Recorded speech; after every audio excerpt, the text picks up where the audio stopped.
Se je že zgodilo tudi, da sem zajokal na terenu.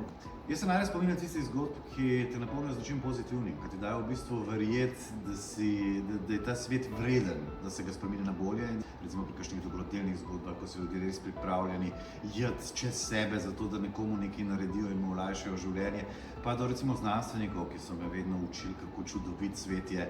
Ne vem, ko sem se pogovarjal v Gorici z eno najboljših astronominj v Sloveniji o tem, kako nastajajo vesolja in planeti in zakaj so vsi planeti v isti vrsti. V vesolje ne bomo šli kot trgovci, ne bomo šli kot osvajalci, ampak pojdimo kot ustvarjalci.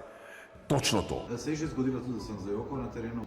Mnogo let nazaj recimo je bilo, ko je bila ta velika tragedija na Blanci, tudi zato, ker sem poznal te ljudi, ki so bili noter. Takrat sem imel res ta občutek, kako je možno, da jih kar ni več in jaz moram povedati v Sloveniji, da jih ni. To so kar težke stvari.